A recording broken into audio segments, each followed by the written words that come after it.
बच्चू कडू हे माझे एकेकाळचे सहकारी आहेत असं विधान कृषी मंत्री दत्तात्रय भरणे यांनी केले। बच्चू कडू यांनी केलेल्या आंदोलनाबाबत राज्य सरकार आणि मुख्यमंत्री दोन्ही उपमुख्यमंत्री योग्य तो निर्णय घेतील असंही दत्तात्रय भरणे यांनी म्हटलंय।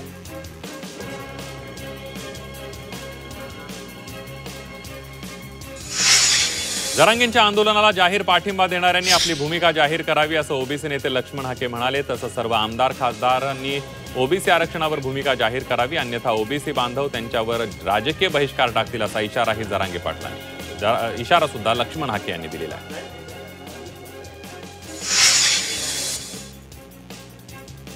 छत्रपती संभाजीनगरमध्ये मुख्यमंत्री देवेंद्र फडणवीसांच्या कार्याचे ठिकठिकाणी होर्डिंग लावण्यात आलेत।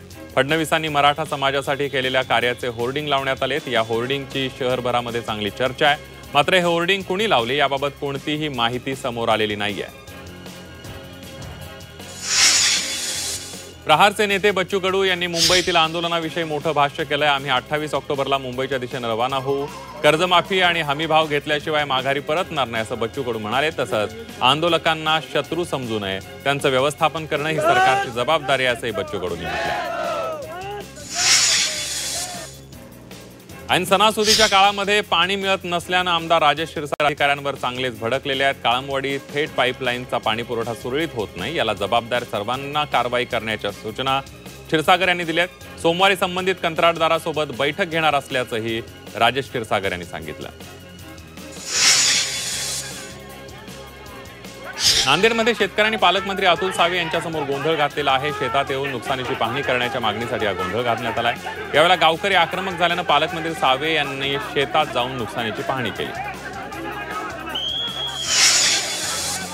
जळगावच्या जामनेर तालुक्यातील बेटावद इथल्या तरुणाचा मारहाणीमध्ये मृत्यू झाला होता। या तरुणाच्या कुटुंबियांची वंचित बहुजन आघाडीचे प्रमुख प्रकाश आंबेडकरांनी भेट घेतली आहे। अशा प्रकारच्या कृत्य करणाऱ्यांच्या प्रमुखाचा पोलिसांनी शोध घ्यावा असं प्रकाश आंबेडकर यांनी म्हटलेलं आहे। जळगावात राष्ट्रीय क्रीडा दिनानिमित्त विविध उपक्रम आयोजित करण्यात आले होते। खासदार स्मिता वाघ यांच्या हस्ते क्रीडा दिनाच्या कार्यक्रमाचं उद्घाटन झालं। यावेळेला उत्कृष्ट कामगिरी करणाऱ्या विद्यार्थ्यांचा गौरव करण्यात आला। जळगावातील अमळनेरमध्ये आमदार एकनाथ खडसे यांनी मंगळग्रह देवतेचं दर्शन घेतलं। यावेळेला खडसे यांनी मंदिरात विधिवत पूजाही केली।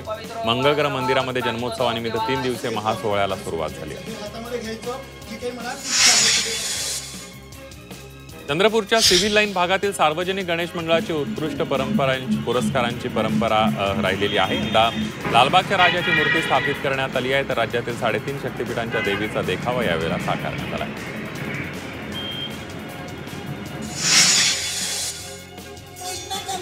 सोलापुरात गणेशोत्सवानिमित्त महिला भजनी मंडळाच्या वतीनं भारुडाचं आयोजन करण्यात आलं। शहरातील विविध मंडळांमध्ये त्रिमूर्ती भजनी मंडळाच्या वतीनं भारुडाच्या माध्यमातून सामाजिक संदेश दिला जातोय। भजनी मंडळाच्या 25 महिलांच्या ग्रुपने प्रभावी भारुडाचं सादरीकरण केलं।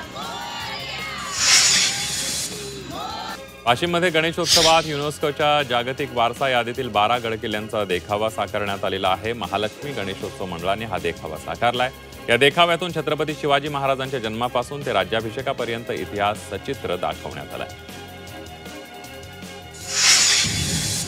पुण्यातील शिरूरमध्ये जोरदार पाऊस सुरू आहे। या पावसामुळे वातावरणात गारवा निर्माण झाला असून उकाड्यानं हैराण झालेल्या नागरिकांना दिलासा मिळालाय, तर पावसाचा शेती पिकांना फायदा होणार आहे।